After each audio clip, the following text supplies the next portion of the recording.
Jannik Sinner's response to criticism over his absence from the Davis Cup: "All I can say is..." The tennis player from San Candido has explained his approach to the final stretch of the season after being criticized for his decision not to represent Italy in Bologna. Jannik Sinner is already in the quarterfinals of the ATP 5000 in Vienna. The Italian continues to play at a brilliant level after being crowned champion of the Six King Slam against Carlos Alcaraz, and he has confirmed his participation in the Paris Masters and the Nitto ATP finals to close the season. "After Vienna, I'll play in Paris, yes. I still have 3 tournaments left before the end of the season, so it's time to give that last push," he explained at a press conference during the tournament.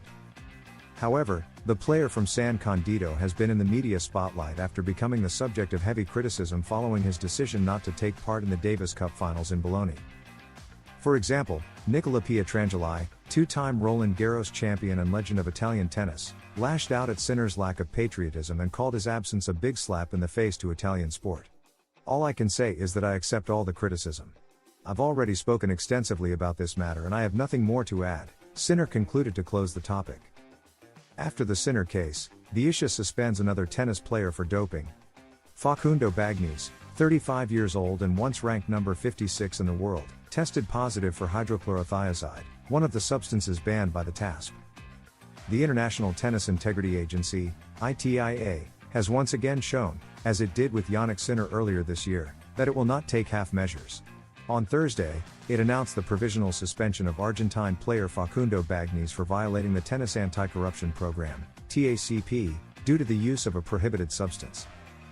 Bagnis, 35, was suspended after deciding to voluntarily accept a provisional suspension. The player, who reached number 55 in the ATP singles ranking in November 2016, provided a sample during competition at the US Open qualifying tournament on August 18, 2025. The sample contained hydrochlorothiazide, a substance banned by the TASP that belongs to the class of diuretic medications, pills that cause water elimination through urination. During the suspension, the player is prohibited from playing, training, or attending any tennis event authorized or sanctioned by ISHA members, ATP, ITF, WTA, Tennis Australia, French Tennis Federation, Wimbledon, and USTA, or any national association. The time served under provisional suspension will be deducted from any future sanction, as reported by the ISHA. ATP announces a new Masters 1000 for 2028. The ATP announced on Thursday that Saudi Arabia will host a new Masters 1000, the 10th on the circuit, starting in 2028. This will be the first expansion in the number of Masters 1000 tournaments since the category was established in 1990, and although it's not yet official, it's expected to take place in January before the start of the Australian Open, the first Grand Slam of the season. The Saudi Masters 1000 will join the existing ones in Indian Wells, Miami, Monte Carlo, Rome, Canada, Toronto and Montreal, Cincinnati, Shanghai, and Paris.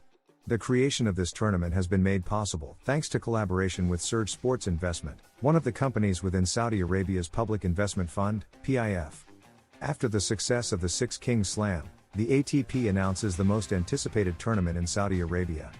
"This is a proud moment for us and the result of a journey that has been years in the making," said ATP President Andrea Gaudenzi, who concluded his remarks by saying, "Saudi Arabia has shown a sincere commitment to tennis, not only at the professional level but also by helping the sport grow across all levels.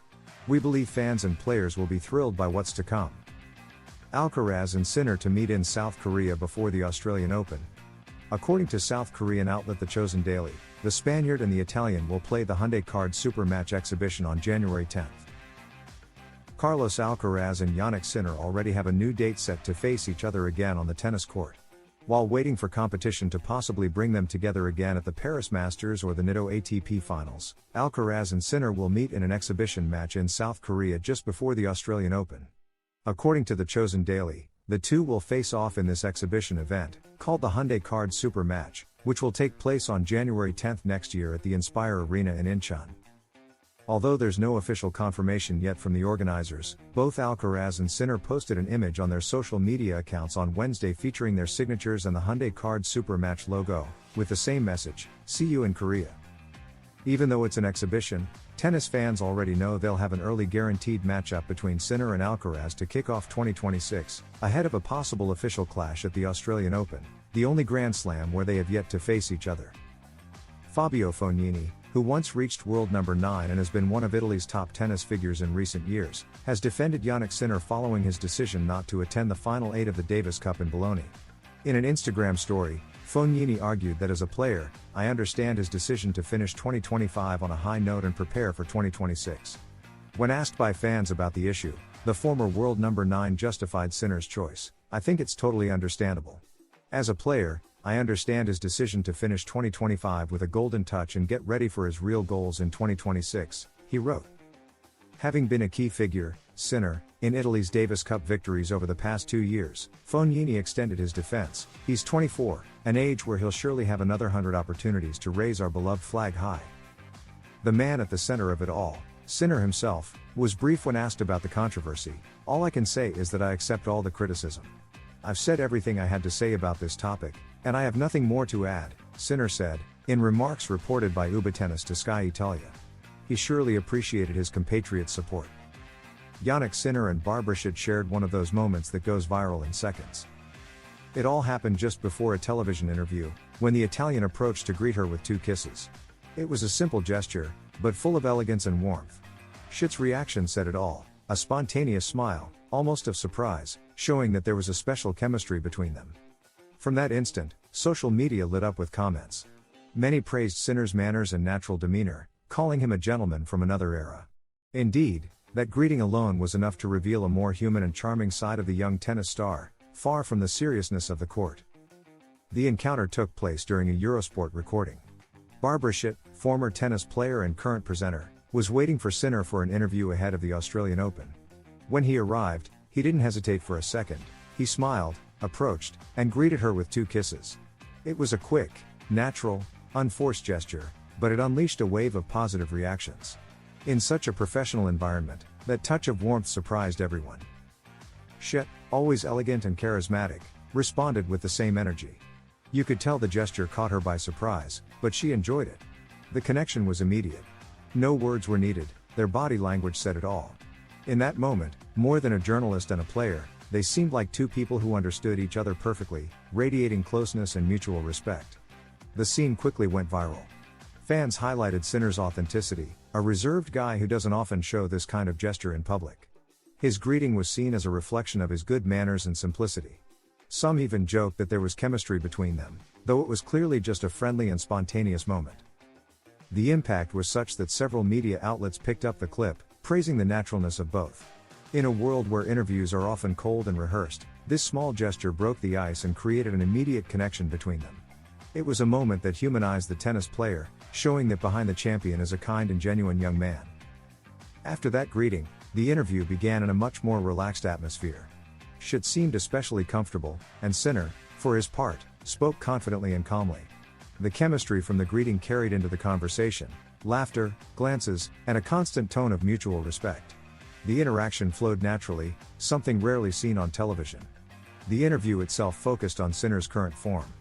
Barbara Schitt highlighted his tremendous progress over the past season, especially during the ATP finals, where he played at an extremely high level.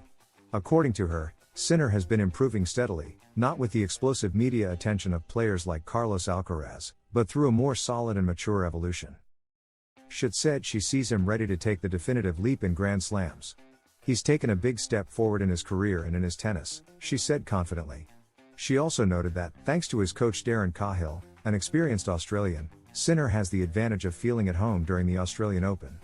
Throughout the chat, Sinner listened attentively, responding to praise with humility. He said he feels mentally stronger and that every tournament helps him grow. His tone was calm, without big words, reflecting his trademark composure.